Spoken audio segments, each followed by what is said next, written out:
Sounds True presents Poetry and the Imagination with David Whyte.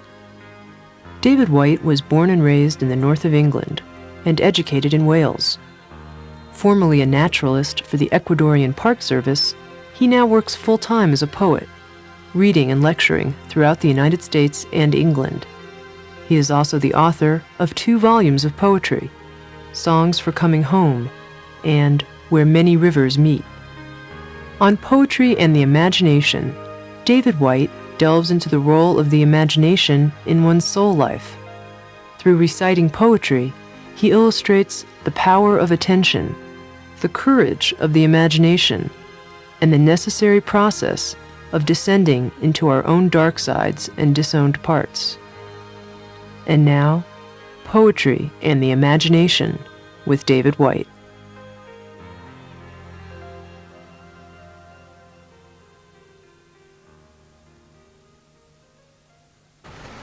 Thought we'd look through the poetic tradition tonight at the imagination. But first of all, the first priority is to listen to poetry, really. And as one poet said, all the rest is good fortune that comes from it. But actually in the listening itself is a whole feat of imagination, even just sitting or even just reciting. But I would like to try and cover a few bases and go through try and look at what the imagination might mean to us, the meaning of the imagination, the use of the imagination, the place of the imagination in our lives, why we're so afraid of the imagination, and what I call the double function of the imagination, and then the life of the imagination. So, with this modest little list, I'd like to start with a feat of the imagination, which is a poem by David Wagoner, great Northwestern poet, who has rendered into modern versions old Northwest Indian teaching stories.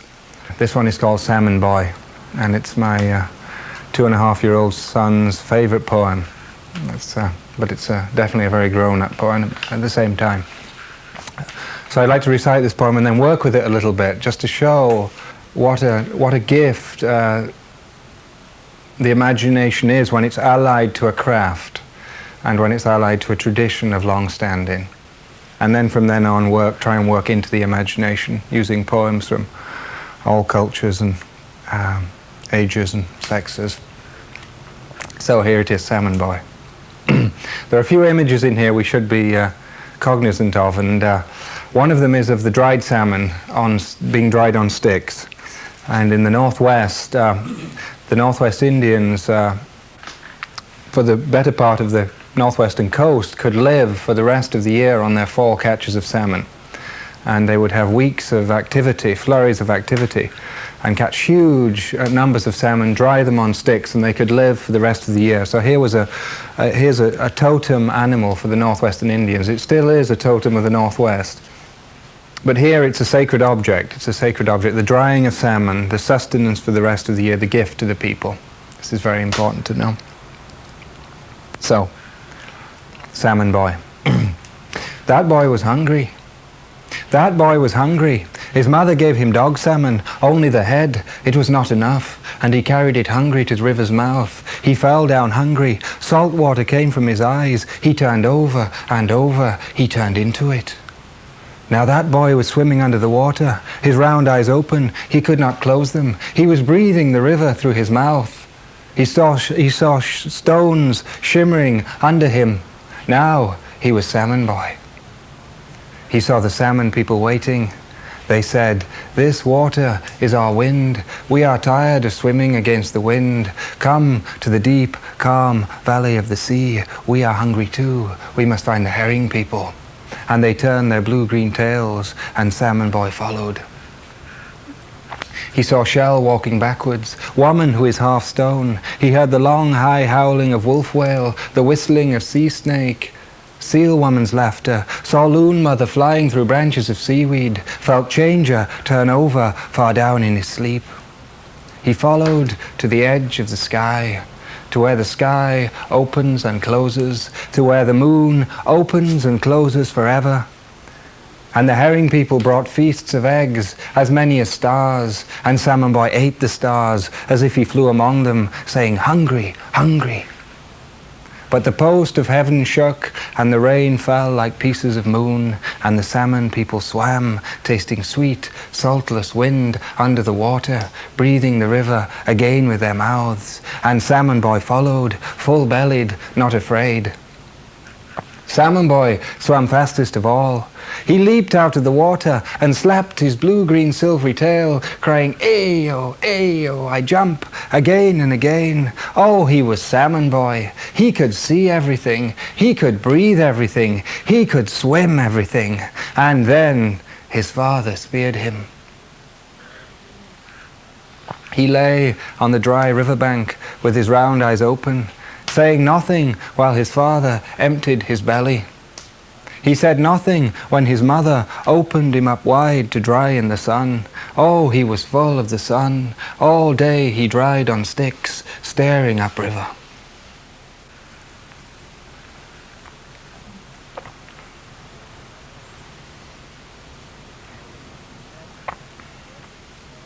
And Salmon Boy followed, full-bellied, not afraid. He leaped out of the water and slapped his blue-green silvery tail, crying, "Ayo, I jump," again and again. Oh, he was Salmon Boy. He could see everything. He could breathe everything. He could swim everything. And then his father speared him. He lay on the dry riverbank with his round eyes open, saying nothing when his father opened his belly. He said nothing when his mother opened him up wide to dry in the sun. Oh, he was full of the sun. All day he dried on sticks, staring upriver.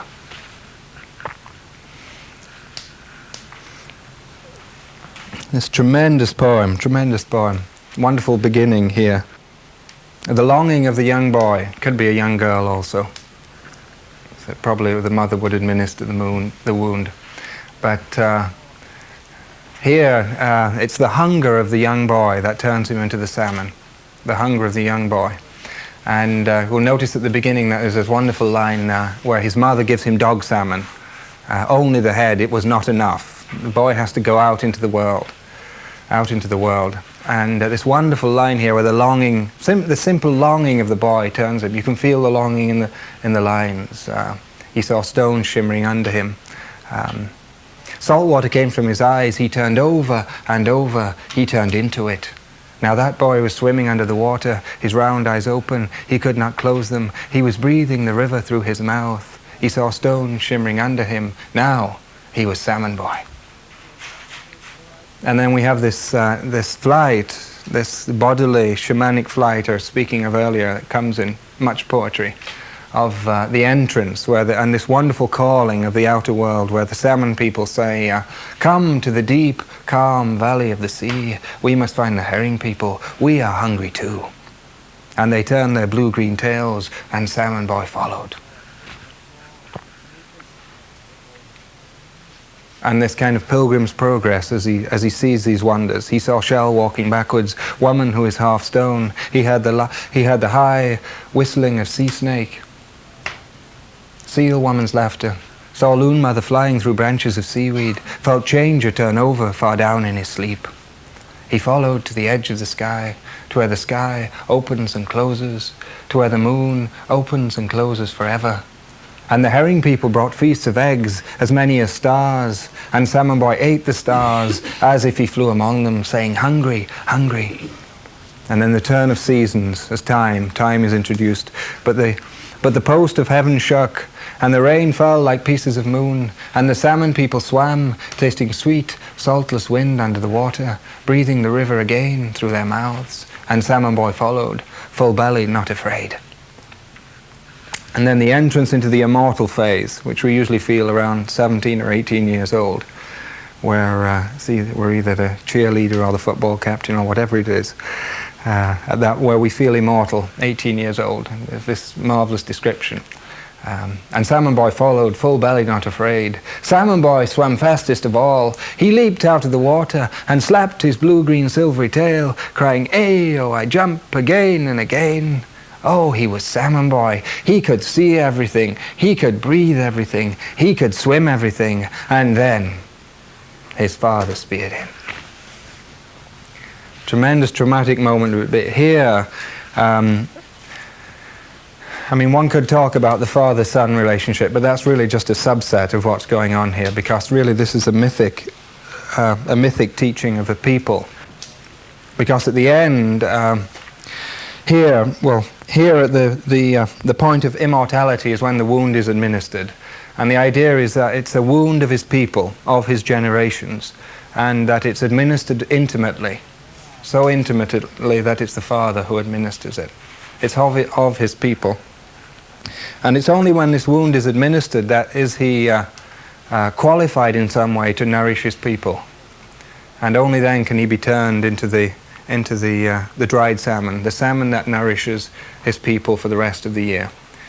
You know, it's only when he's taken on that understanding and we leave the immortal phase that we can have any compassion for people who are not immortal, who are weak, who are not glued together correctly, who are not perfect, in short, ourselves, as well as our people. So there's tremendous giving. The idea of the wound as gift here. The wound as gift, given, because only then can he take on what needs to be done with his people, with his culture. So somehow here there's a tremendous apprehension of the physical world, tremendous apprehension of the physical world, and a tremendous placement of the person or people who are apprehending that world.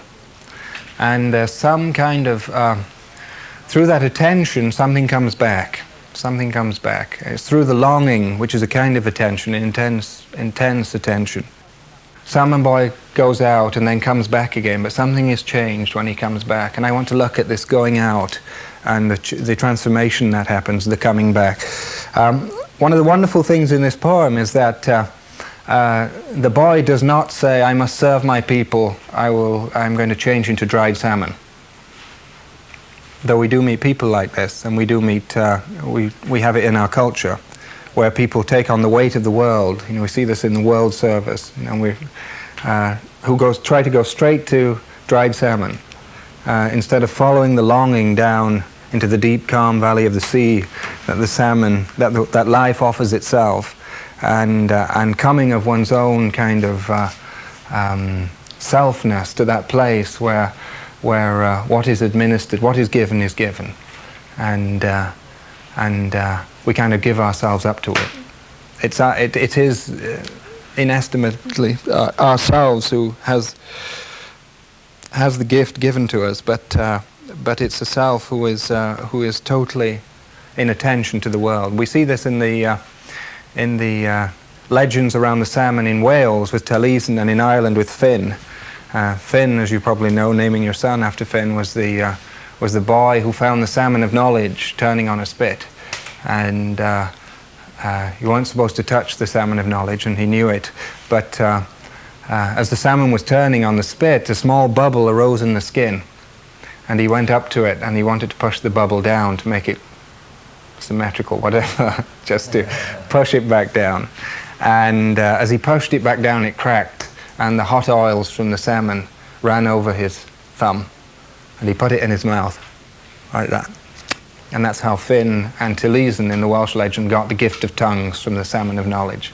It was a wound, you see, that was administered, the gift of tongues there. So the salmon is the representation of this knowledge, this inner knowledge. But how do we look at it? I mean,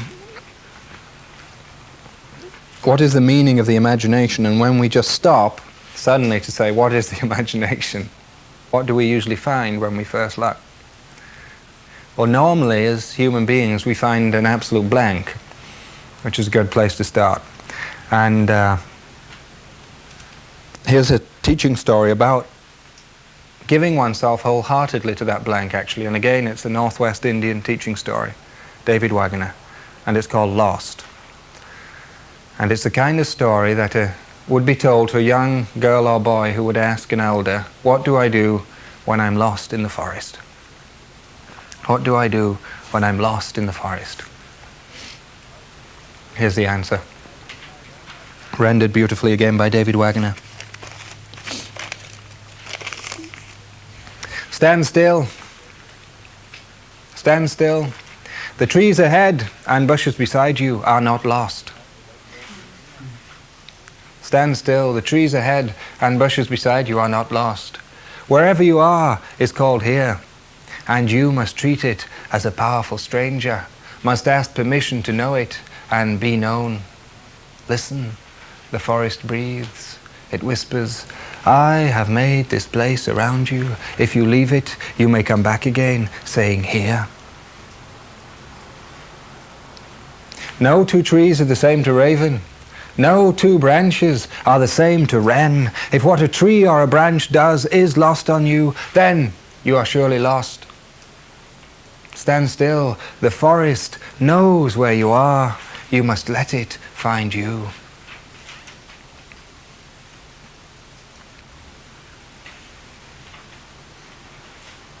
Stand still. The trees ahead and bushes beside you are not lost. Wherever you are is called here, and you must treat it as a powerful stranger, must ask permission to know it and be known. Listen, the forest breathes, it whispers, I have made this place around you. If you leave it, you may come back again, saying, here. No two trees are the same to raven. No two branches are the same to wren. If what a tree or a branch does is lost on you, then you are surely lost. Stand still. The forest knows where you are. You must let it find you.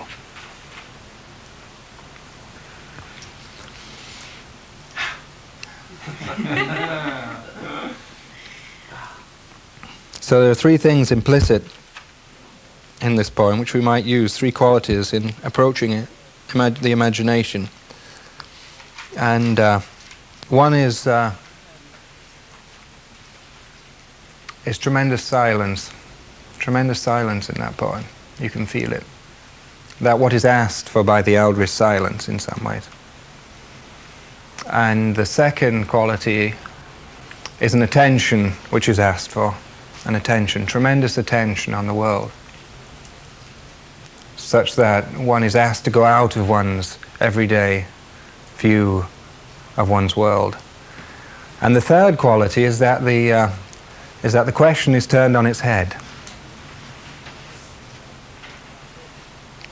The question, what do I do when I am lost? When I am lost, is not the question to ask.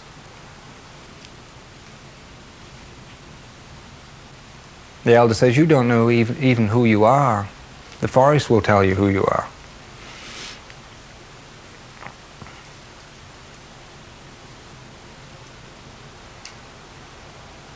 I mean, we can see this in a state of consciousness. We can see it in very practical terms also. For the Indian boy or girl learns how to follow the tracks of the deer, learn the barks of the trees, learn the medicinal plants, the roots that can be eaten, the places where the animals sleep at night. Then wherever you are in the forest, you're at home. That's the practical level. The conscious level, it's an asking to give out, Forget yourself, as Rumi says in another marvelous poem. Rise up, say God is great, forget yourself. Rise up, say God is great, forget yourself. You think you know what time it is. It's time to pray. You've carved so many little figurines, too many. Don't knock on any random door like a beggar. Reach out your long arm to another door, beyond the street where you go, the street where everyone asks you, how are you? And no one asks you, how aren't you? Tomorrow, you'll see what you've broken and torn tonight, thrashing about in the dark. Inside you, there's an artist you don't know about, and she's not interested in how things look different in moonlight. Inside you, there's an artist you don't know about, and she's not interested in how things look different in moonlight. If you're with us unfaithfully, you're causing terrible damage. If you've opened your love to the great love, you are helping people you have never known and will never see. Is what I say true? Say yes quickly, if you know it, if you've known it since before the moment you were born. This is the kind of attention the elder is asking for here.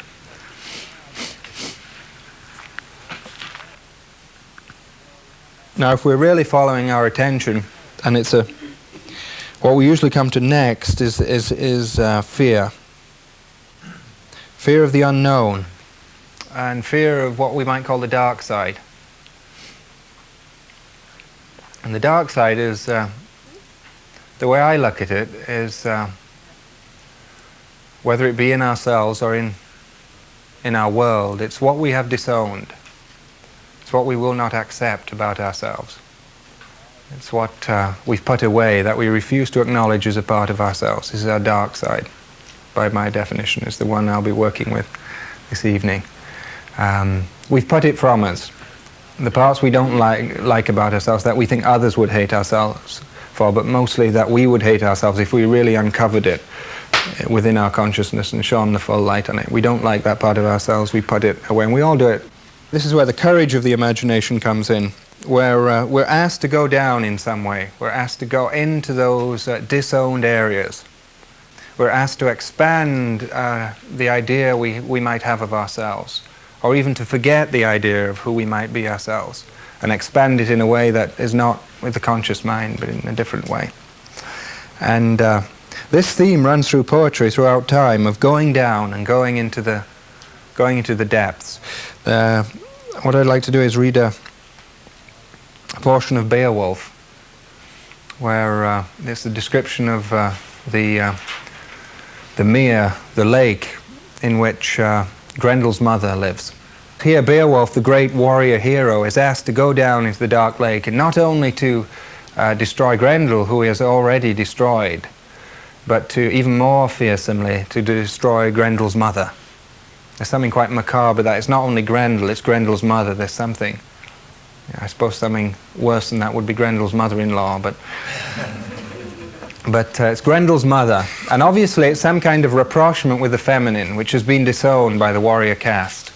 So the feminine has become this kind of weird, enormously powerful beast at the bottom of a lake that Beowulf has to go down and in the story wrestle with, in consciousness come to terms with. So here's the description of the lake, marvelous. This is 1500 years before Jung developed his theories of the collective unconscious. They called the huge one Grendel. They called the huge one Grendel. If he had a father, no one knew him. Or if there were others before them, hidden evil before hidden evil. They live in secret places, windy cliffs, wolf dens, where water pours from rocks, then runs underground, where mist steams like black clouds. And the groves of trees hanging out over their lake are all covered with frozen spray and wind down snake-like roots that reach as far as the water and help keep it dark. At night, that lake burns like a torch. No one knows its bottom. No wisdom reaches such depths. A deer hunted through the woods by packs of hounds, a stag with great horns, though driven through the forest from faraway places, prefers to die on that shore, refuses to save its life in that water. It is not far from here, nor is it a pleasant spot.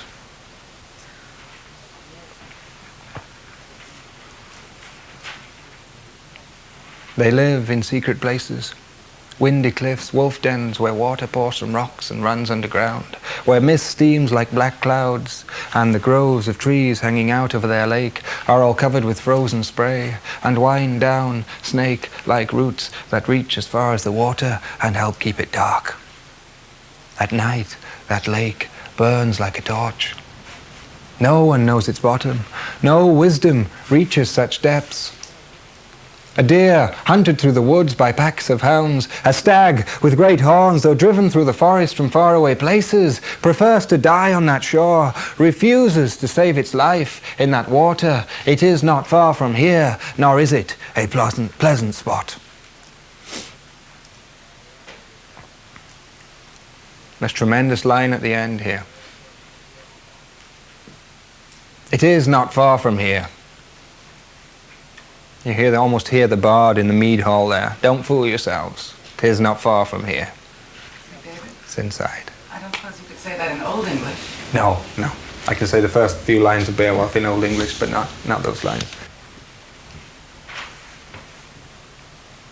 It is not far from here, nor is it a pleasant spot. See, the English were already using understatement then, even 1,500 years ago in the mead hall, but nor is it a pleasant spot. But here, this tremendous chilling lines here, trees hanging out over the lake, covered with frozen spray, that wind down snake-like roots and that reach as far as the water and help keep it dark. The idea is the lake is not dark of its own volition somehow. It's fed from above, It's fed from above, you know. The other chilling part is this description. A deer, though hunted through the woods by packs of hounds, a stag with great horns, though driven through the forest from faraway places, prefers to die on that shore, refuses to save its life in that water. It is not far from here, nor is it a pleasant spot. Marvelous description of the collective unconscious here, or the unconscious where the treasure lies at the bottom, here in the form of a beast. But as human beings, we will often prefer the anesthesia, the numbness on that shore, than the terrors of what lie beneath, of what we have disowned, put off from ourselves, the part of us we don't like, don't care to look at, don't care to acknowledge.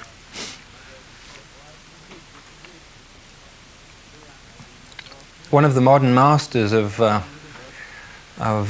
journey into the Orphic world was Rainer Maria Rilke, the great German poet. Just to indicate his point of view, here's a poem called, in which he speaks about his living in this place, his ability to live in this place. He calls it, he says, "Oh darkness, oh you darkness."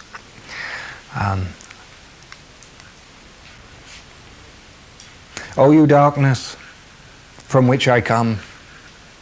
O you darkness from which I come, I love you more than all the fires that fence in the world. Because a fire makes a circle of light, and then no one outside of it can learn of you. But the darkness pulls in everything, animals and fires, shapes and myself. How easily it gathers them, powers and people. And it is possible that a great energy is moving near me. I have faith in night."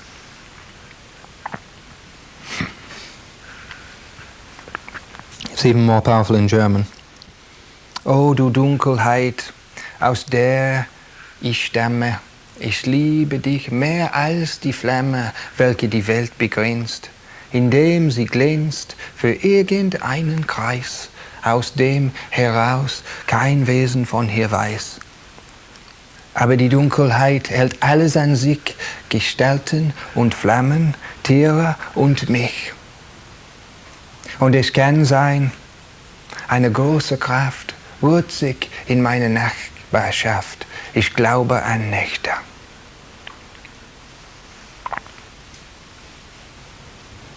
Aber die Dunkelheit hält alles an sich, Gestalten und Flammen, Tiere und mich, wie sie errafft, Menschen und Mächte. Und es kann sein, eine große Kraft wurzig in meiner Nachbarschaft. Ich glaube an Nächte. You can feel how that last line is sewn into the whole poem in German. It's impossible to translate it where it is sewn in English, but es sind Menschen und Mächte. Und es kann sein, eine große Kraft wurzig in meiner Nachbarschaft. Ich glaube an Nächte. I believe in nights. I have faith in nights. It's a moment of triumph in the German. Menschen und Mächte. Ich glaube an Nächte. So here's a different view of the world. Here's a different view. Basically, Rilke is Beowulf here, descending into the lake where the assembled hordes of warriors will not follow or go. And really, Rilke is one of our Beowulfs for the 20th century. Here's a poem where he describes that difficulty when one feels bereft of imagination, of what one might be, even in the moment, never mind what one might become. One is even unsure of what one has been. "It is possible that I am pushing through solid rock. as the all lies alone. I am such a long way in, I can see no way through, and no space. Everything is close to my face, and everything close to my face is stone. I don't have much knowledge yet in grief, so this darkness makes me feel small. You be the master. Make yourself fierce, break in, and then your great transforming will happen to me, and my great grief cry will happen to you.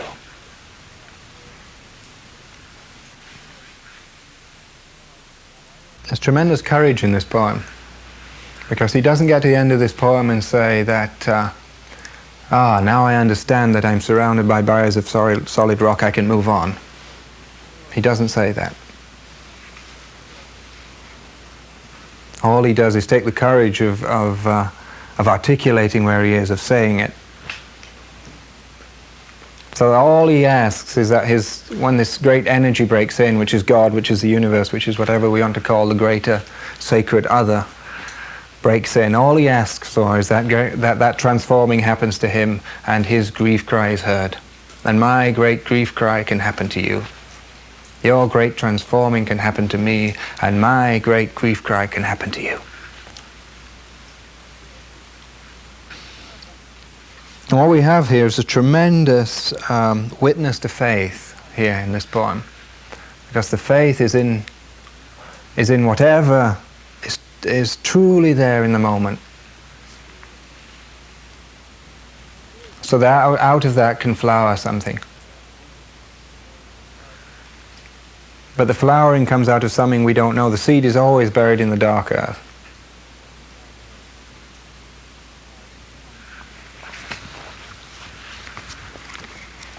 I worked with this myself once, and this poem came out of it. It's called Inside. Plummeting to the bottom of a bad moment and arriving somewhere, something flowering out of it. It's called Inside. Inside this sitting here, this mind pulling knees up close to the chest with tense hands. Inside this movement of anxiety for the body and its worries of money and its teeth grinning falsely to the solution of all things surrounding is the seed. And the hands pressing down into the soil and the dreams of generation in the seed about to wake. Tonight I will sleep with my worries through dreams dark with soil and the heaving cataclysm of the spade, turning earth around me, not speaking of air or light fused with greenness, but of darkness and the first leaves like hands in prayer clasped inside the seed. Tonight I will sleep with my worries through dreams dark with soil and the heaving cataclysm of the spade. You know, those mornings you wake up and you feel as if someone's been digging the bed up around you. Tonight I will sleep with my worries through dreams dark with soil and the heaving cataclysm of the spade, turning earth around me, not speaking of air or light fused with greenness, but of darkness and the first leaves like hands in prayer clasped inside the seed. I don't know if you've ever opened in your biology classes a dicotyledon seed. Sometimes you find the two little leaves in there, the veins in the back of them, they're just like two hands in prayer. See, when I began that poem, I didn't know that image was there at all. But because poetry is an art and a craft, the seed itself is actually exists there at the end. It's a physical feeling of it.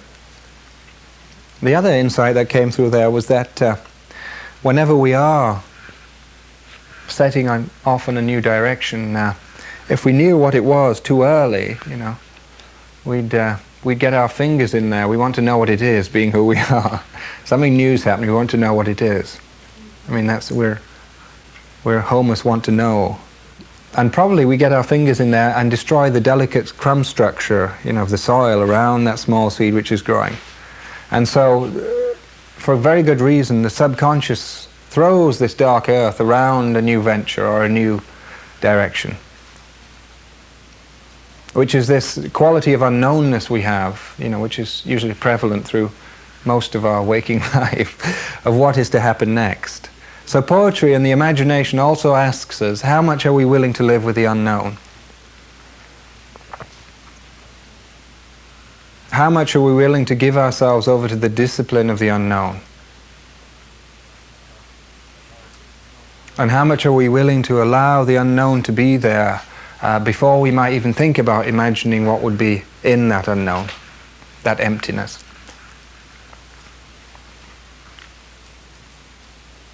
This emptiness is not the normal emptiness we might speak about in the West. It's emptiness really doesn't do it. We have to look to the East really for a term that works with, in India it's shunyata, and this is a word for not a vacuous emptiness, but a kind of dynamic combustion engine out of which reality and life and the vitality of life and death come. But if we haven't tended to that, if we're not, another question poetry asks us is, how used are we to going into that place? Any art asks us that question. Our own imagination asks us that question. How used are you to living in that place? How comfortable are you there? Can you dwell in that place? And the answer is normally we're not very used to it. Our whole culture is directed towards filling any odd moments where we might have time for self-reflection. Even in the doctor's office. Even in waiting rooms for surgery where someone is going to go through a major portal of their life. There'll be the British Heritage magazine or something there for you to look at. Something to fill the void. There'll be music. There'll be something. But we have it. It's something we have to deal with. How used are we to going into that area? So often when we first get there, it's very frightening because there's a place that has not been tended to. So here's a poem by Antonio Machado, magnificently translated by Bly, where he finds this place. He comes to this place.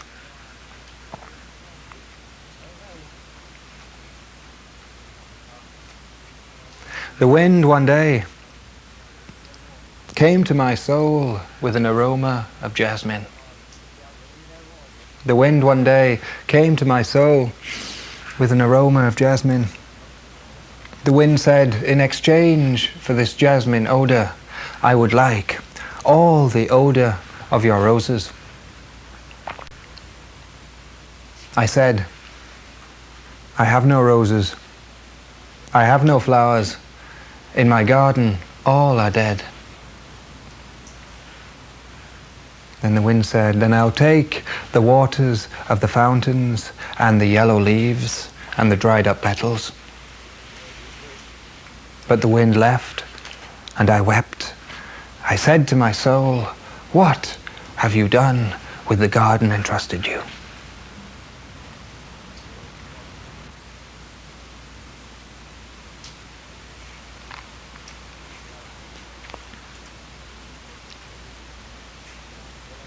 The wind one day came to my soul with an aroma of jasmine. It said, in exchange for this jasmine odor, I would like all the odor of your roses. I said, I have no roses. I have no flowers left now. In my garden, all are dead. Then I'll take the waters of the fountains and the yellow leaves and the dried up petals. But the wind left, and I wept. I said to my soul, what have you done with the garden entrusted you?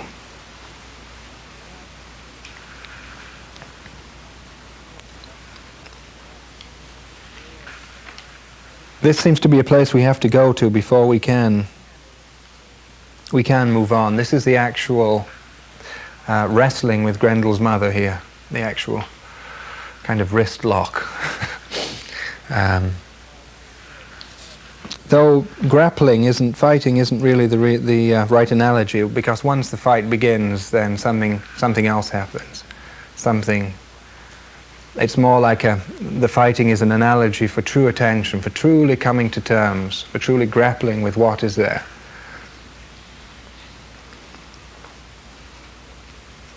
The implication seems to be that this is not That neglecting this is not a passive process in life. That neglecting this area, this dynamic emptiness, which is often covered over by our own disowned material and fear, actually acts in a corrosive way if it isn't attended to. This concludes Side A. Please turn the tape over for Side B. Wrote a poem here about being out on the ocean in a storm in a kayak up in the northwest. The last lines here came through just like a kind of blow to the solar plexus. They were a total surprise to me. I was just aghast when I heard them, but it has to do with this very issue.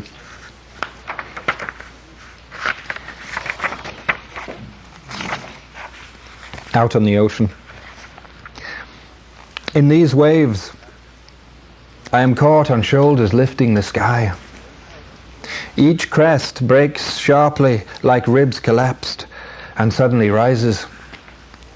In each steep wall, my arms work in the strong movement of other arms. The immense energy each wave throws up with hand outstretched grabs the paddle. The blades flash, lifting veils of spray as the bow rears, terrified, then falls.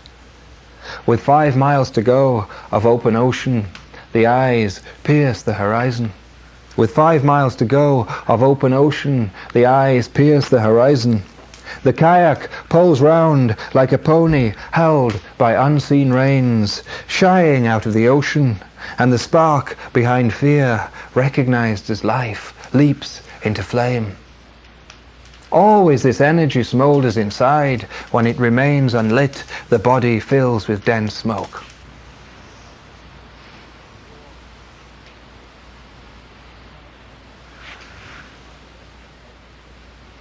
Always this energy smoulders inside.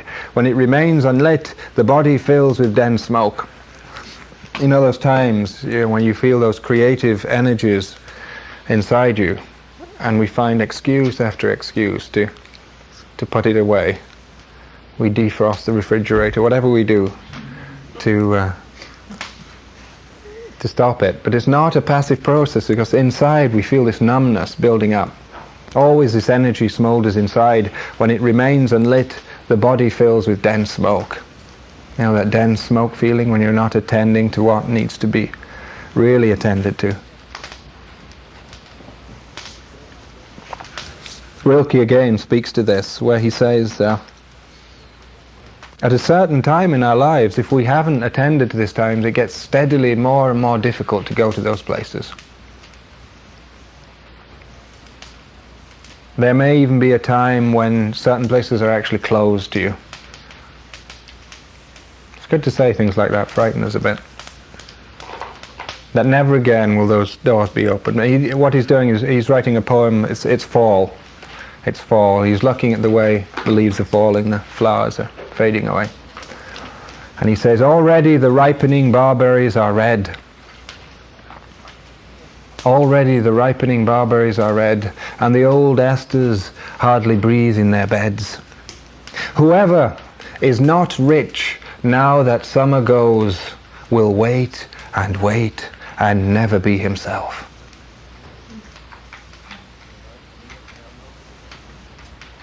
Already the ripening barberries are red, and the old asters hardly breathe in their beds.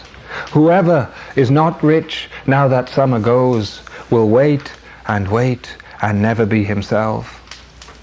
Whoever cannot quietly close their eyes, certain that inside there is vision after vision, simply waiting until nighttime to rise all around him in the darkness. It's all over for him. He's like an old man. No more days will open. No more things will happen to him, and even the things that do happen will cheat him. Even you, my God, and you are like a stone that draws him daily deeper into your depths. The man who simply cannot close his eyes, certain that inside there is vision after vision waiting to rise all around him. It's all over for him. He's like an old man. No more days will happen. No more days will open. No more things will happen, and even the things that do happen will cheat him. Even you, my God, and you are like a stone that draws him daily deeper into your depths.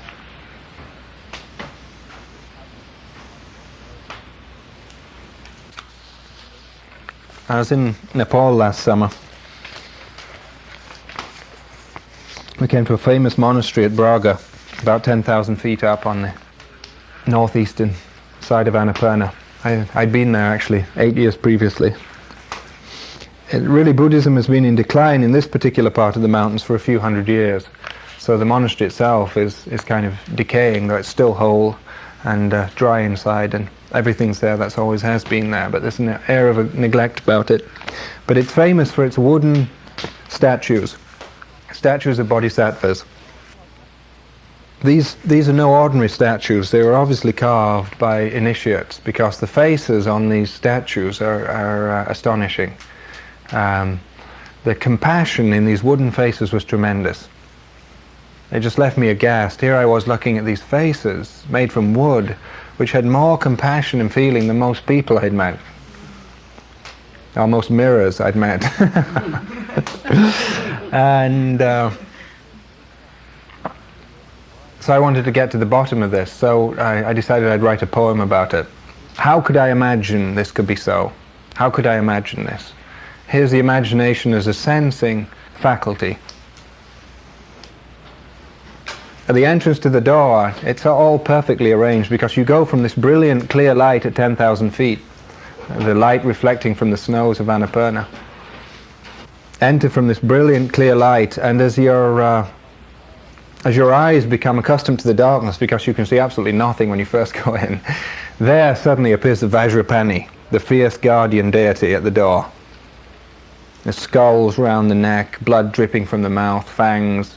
He's usually standing on someone who is crushing with these great clawed feet, with a spear pointed right toward you. Generally, when you read, this is interpreted that you have to leave your fears behind. This is erroneous heresy, as far as I'm concerned. The deity is there to make sure that you bring your fears with you. He's saying, all of you has to enter. Especially those parts. Especially your flaws. Especially those parts you're scared of. Especially those parts of yourself you have disowned and will not speak to anymore. And underneath the spear you see in the shrine room the Buddha with the kind of beckoning you on into the center there. So this is the poem, The Faces at Braga. It's appearing in my next book, Where Many Rivers Meet. In monastery darkness, by the light of one flashlight, the old shrine room waits in silence. In monastery darkness, by the light of one flashlight, the old shrine room waits in silence. Guarding the door, we see the terrible figure, fierce eyes demanding, will you step through? And the old monk leads us, bent back, nudging blackness, prayer beads in the hand that beckons. We light the butter lamps and bow, eyes blinking in the pungent smoke, look up without a word, see faces in meditation, 100 faces carved above, eye lines wrinkled in the handheld light. Such love in solid wood. Taken from the hillsides and carved in silence, they have the vibrant stillness of those who made them. Carved in devotion, their eyes have softened through age, and their mouths curved through delight of the carver's hand. Engulfed by the past, they have been neglected, but through smoke and darkness, they are like the flowers we have seen, growing through the dust of eroded slopes, their slowly opening faces turned toward the mountain. Engulfed by the past, they have been neglected, but through smoke and darkness, they are like the flowers we have seen, growing through the dust of eroded slopes, their slowly opening faces turned toward the mountain. If only our own faces would allow the invisible carver's hands to bring the deep grain of love to the surface. If only our own faces would allow the invisible carver's hands to bring the deep grain of love to the surface. If only we knew, as the carver knew, how the flaws in the wood led his searching chisel to the very core. We would smile too, and not need faces immobilized by fear or the weight of things undone. When we fight with our failing, we ignore the entrance to the shrine itself and wrestle with the guardian, fierce figure on the side of good. And as we fight, our eyes are hooded with grief and our lips are pursed with pain. If only we could give ourselves to the blows of the carver's hands, the lines in our faces would be the trace lines of rivers feeding the sea where voices meet. Praising the features of the mountain and the cloud and the sky, our faces would fall away until we, growing younger toward death every day, would gather all our flaws in celebration, to merge with them perfectly, impossibly, wedded to our essence, full of silence from the carver's hands.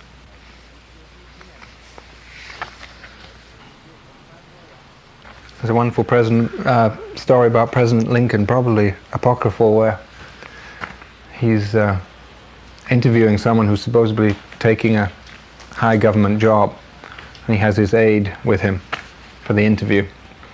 And so he interviews the man leaves, and the president turns to his aide and says, he's not getting the job. The aide says, why is that? He said, I don't like his face. The aide says, you don't like his face? You can't discriminate a man because of his face. You know, he's born with his face. And you can't use that as a criterion. And Lincoln said, every man is responsible for his face after the age of 40. Although when you look at Lincoln's face, it makes you wonder about it. Everyone is responsible for their face after the age of 40.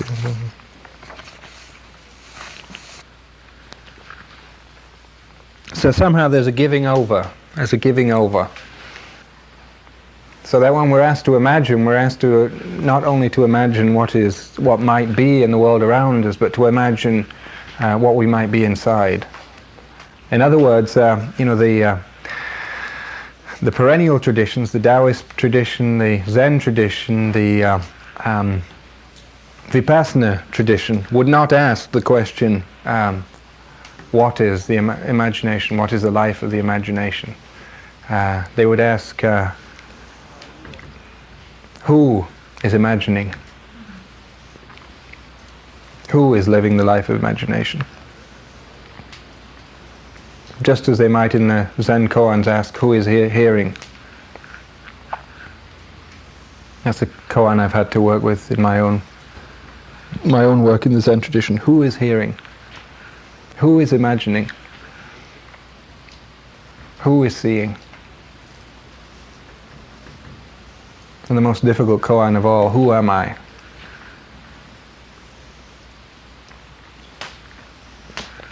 This is the question. So giving over, and there's a marvellous poem from the Irish tradition, Celtic tradition, where we're put in the shoes of St. Brendan, the Irish discoverer of North America. It was, for many centuries, the Celtic monks would give themselves over to the great unknown by launching out on the ocean in coracles. Some of them with oars and sails, some of them without any method of propulsion, such that they would just go to whatever shore they were swept up on. Tremendous giving over. It's a tremendous feminine embracement of the natural world in the Celtic tradition. Here it is, it's called The Choice. You imagine on the west coast of Ireland with the waves thundering up on the shore. This little leather coracle there might hold 12 monks. Shall I choose, O King of bright mysteries, after the delight of downy pillows and music, to go upon the rampart of the sea, turning my back upon my native land? Shall I be in poverty in the struggle? Without great honour, without chariot, without gold or silver or horse? Shall I launch my dusky little coracle on the broad-bosomed glorious ocean?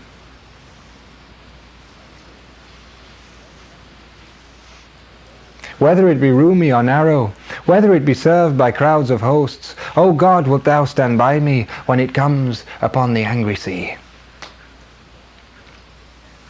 This is the question we all ask interiorly at those moments where we're asked to push out into unknown territory, i.e. the next moment. Or the great decisions which lie around our attending to our true calling. O God, wilt thou stand by me when it comes upon the angry sea?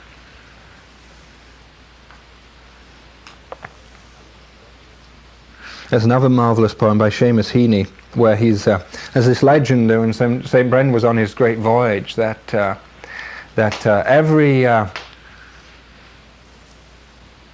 every Easter Sunday a great whale would rise up from the ocean, and they would carry out and celebrate the Passion of Christ, the resurrection, on the back of the whale. And then when the rites were over, the whale would disappear. So here's the poem.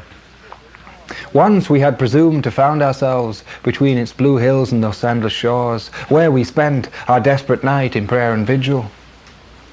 Once we had gathered firewood, made a hearth, and hung our cauldron like a firmament. The island broke beneath us like a wave. The island broke beneath us like a wave. The land sustaining us seemed to hold firm only when we embraced it in extremis. All I believe that happened there was vision. Once we had presumed to found ourselves between its blue hills and those sandless shores, where we spent our desperate night in prayer and vigil. Once we had gathered driftwood, built a hearth, and hung our cauldron like a firmament.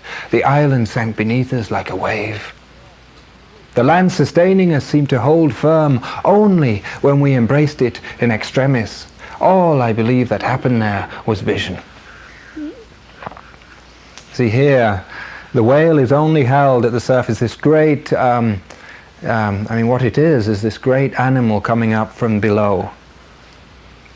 This great power, this enormous presence brought up from below, from the depths of the unconscious. But it can only be held there at the surface by the depth of their attention to the rites. So it's held there by the rites of the resurrection and the attention to that. And once that is over, it can't be held there and it disappears. But what this poem is a testament to this incredible and astonishing attention that is needed to sustain that rising from the inside.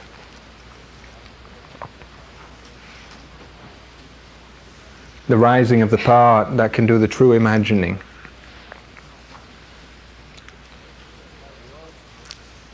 So here the whale, out of the imagination, is only sustained by tremendous attention. The land sustaining us seemed to hold firm only when we embraced it in extremis. All I believe that happened there was vision. It's a tremendous line.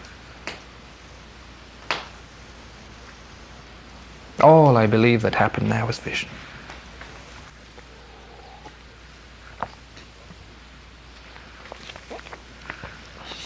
Before we leave the Himalayas, I'd like to read a couple more from that time. As one is walking through these mountains and dealing with this incredible kind of pressure cooker, spiritual pressure cooker, which are the Himalayas. You have this wonderful tension because you're dealing with all the little things you have to do to live up there. The behavior of your stomach, and the local flora and fauna which are now living inside there. The weight of your pack, the places you eat, the small animals you find in in the morning, sharing your sleeping bag. And I was reminded of the Journals of Montaigne, the great French philosopher from the 16th century, early 16th century, where he has these wonderful philosophical ruminations all interspersed with what he had for breakfast that morning. And and how many fleas and bed bugs he had to pull out of his sheets in the morning. It's tremendous. We had the same experience up there. So I wrote this poem called Bed Bugs in Kagbeni. And Kagbeni was this high Tibetan fortress town, this tremendous place. You can't even begin to describe the surroundings of this place. High mountains just going up and up. Sometimes you'd be looking up and you thought you were seeing clouds, and the clouds would part and they were mountains you were seeing. And up beyond and up beyond and up beyond, just going, disappearing. This is Bed Bugs in Kagbeni. The attention to the great is also has to be with the small also. So here we go, Bed Bugs in Kagbeni. Warm morning on a strange bed. Warm morning on a strange bed. Suddenly I am not alone.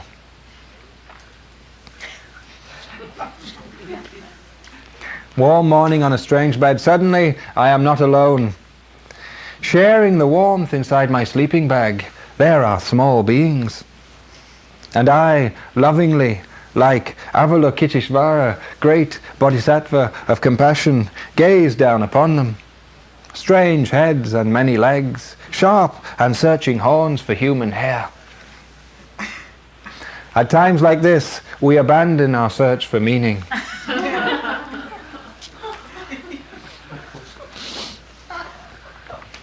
At times like this, we abandon our search for meaning, take the bag outside, hang it on the high wall, inside out, look at the mountain, high snow reflecting pure light, all down the valley, onto the bag. Go inside, wash, drink hot tea with salt and small spots of yak butter, eat flatbreads baked in pine ash, come out refreshed. Take the bag, now unpopulated, in both hands, lift it to the nose, fragrance of new morning. Pack it away, go out the door with friends who also shared the night with others. Ask how they slept, laugh on the steep road to Jarkot.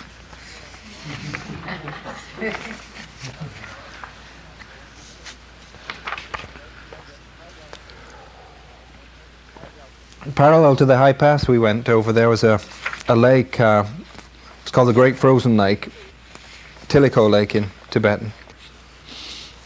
It thaws out, for a couple of months in the summer, but I had this tremendous longing for this place all the time we were walking parallel to it. It's in a forbidden area, so you can't go into it.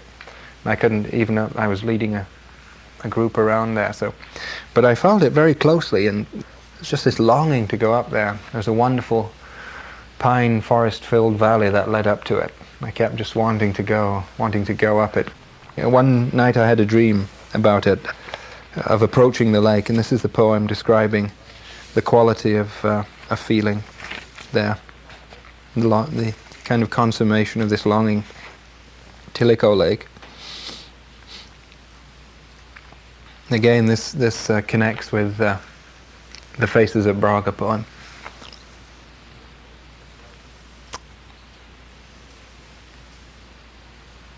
In this high place, it is as simple as this. Leave everything you know behind. In this high place, it is as simple as this. Leave everything you know behind. Step toward the cold surface. Say the old prayer of rough love and open both arms. Those who come with empty hands will stare into the lake astonished. There, in the cold light, reflecting pure snow, the true shape of your own face.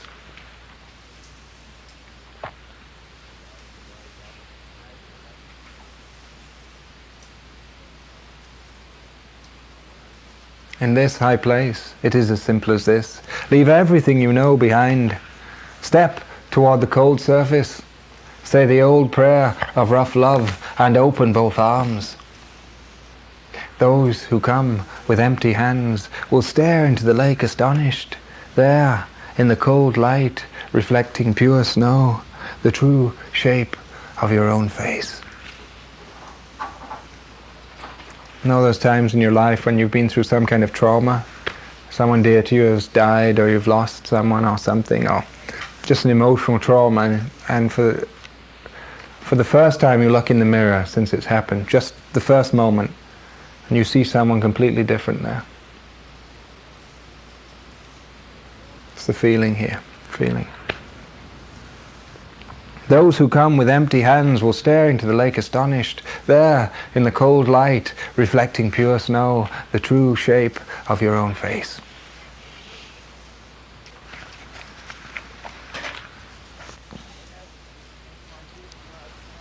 What we find is this attention flowers, something comes out of it, even in the hardest places, especially in the hardest places.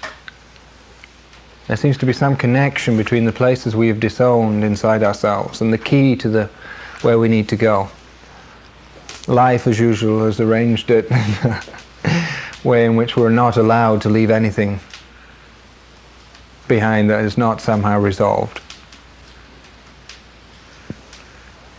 But somehow the moment flowers, and you can feel many, many poems where this happens. Here's a poem by Jimenez, where he travels thousands of miles just in about 6 lines. It's tremendously appropriate to this line of cliffs here, with the water smashing at the bottom. He says, "It is possible that somewhere down in the depths my boat has struck against a great thing. And nothing happens. Nothing happens. Rocks, waves, water. Nothing happens. Or has everything happened? And are we standing now in the new country?"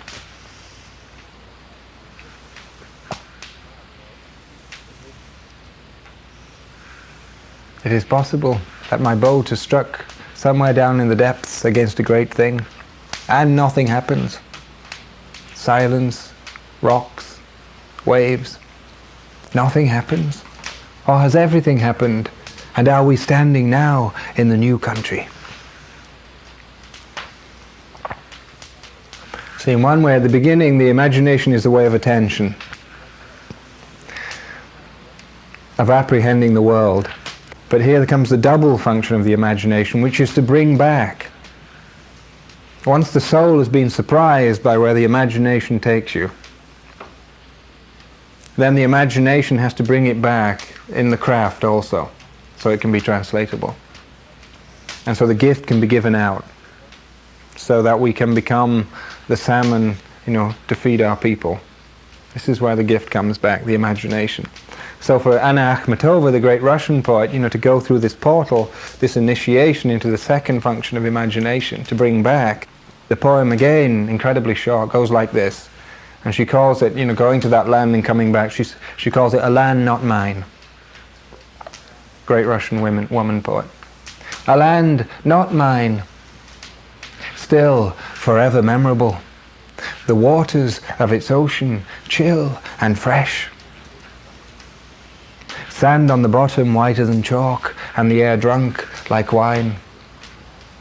Sunset in the ethereal waves, late sun lays bare the rosy limbs of the pine trees. I cannot tell if the day is ending, or the world, or if the secret of secrets is inside me again.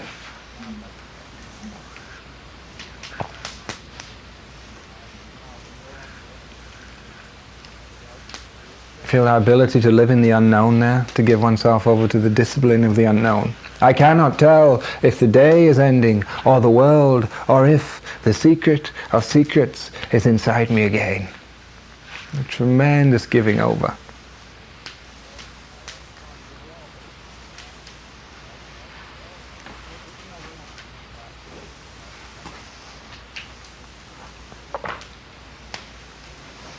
And for Yeats entering through this portal, it went something like this. W.B. Yeats, the great Irish poet. I went out to the hazelwood because a fire was in my head. This is a great line. This is a great line. You feel the permission there, the inner compassion. Now he has to have had to gone to the places that Machado went to when he found his garden was empty to be able to come to a place like that. There's tremendous allowance for himself. I went out to the hazelwood because a fire was in my head. He doesn't go out there to work out his IRA account, I went, how often do we do that ourselves, I went out to the hazelwood because a fire was in my head, and cut and peeled a hazel wand, and hucked a berry to a thread. And when white moths were on the wing and moth-like stars were flickering out, I dropped the berry in a stream and caught a little silver trout. I went out to the hazel wood because a fire was in my head, and cut and peeled a hazel wand and hucked a berry to a thread. And when white moths were on the wing and moth-like stars were flickering out, I dropped the berry in a stream and caught a little silver trout. When I had laid it on the floor, I went to blow the fire aflame, but something rustled on the floor and something called me by my name. It was a glimmering girl with apple blossom in her hair, who called me by my name and ran and faded through the brightening air. Now I am old with wandering through hollow lands and hilly lands. I will find out where she went, and kiss her lips and take her hands, and walk through long and dappled grass, and pluck till time and times are done the silver apples of the moon, the golden apples of the sun.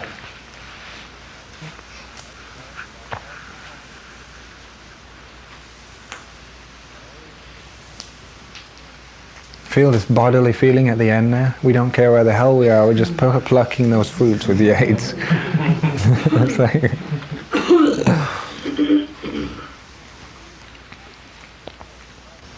and from my own experience, it went like this. This is called the willingness to rest, and it's just that time as you're falling asleep, you know, when things open spontaneously, images and strange things. And it's giving myself in attention and imagination to that time, and then coming back with it. It's called the willingness to rest. In my tiredness and willingness to rest, I slipped so far down, I felt the land embraced me and knew me once again. I became compressed by earth, a single drop of water, slipping through small crumbs of soil to an earthy darkness where my breath unbound. In my tiredness and willingness to rest, I slipped so far down, I felt the land embrace me and knew me once again. I became compressed by earth, a single drop of water, slipping through small crumbs of soil to an earthy darkness where my breath unbound. In those deep soils of rest, I fell again, unbinding more to those strange pathways where many waters meet in slow descent, to the place in meeting where they rose again, becoming in the spiral rise this longing for the surface. Out of shallow springs I floated into the first hours of night, becoming as I left slow streams and ponds, a haunt of lilies, and so became again the unknown child looking for a gift to give his mother. All night then I worked, dreaming, harvesting the white flowers of sleep.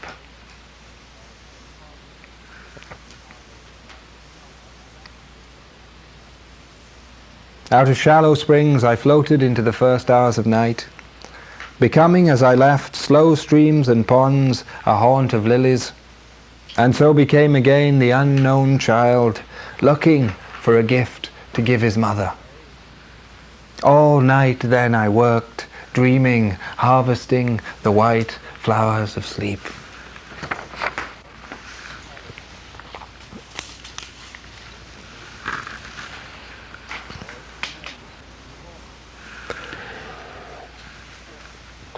I think it's getting, I've got plenty poems, but I think it's getting time to, it's very rich fare. You can almost get to the point where one more poem, it's just full. So the meaning of the imagination seems to be some way for ourselves to sense the world. It's a way of apprehending the world in which we live. And so we use the imagination to understand ourselves and understand our place. This is different from the fancy. Coleridge split these two up, you see.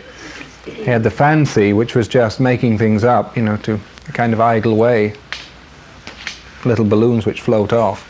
And then the imagination, which is an actual faculty, an actual sense, just as we have hearing, hearing, seeing, smelling, touching, we have imagining.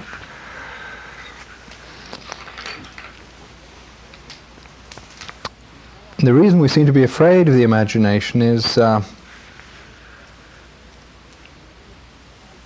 if we're truly imagining, we have to confront the areas which are disowned inside ourselves. And that isn't even the really scary part. The really scary part is when we get down there, it opens up and we find the path we're supposed to take. That's the really scary part. Is when we actually find the path we're supposed to, because then we have to do something about it. It's very easy beforehand, you see, to be. But this is the really scary. The really scary part is that we have to take on what we must take on.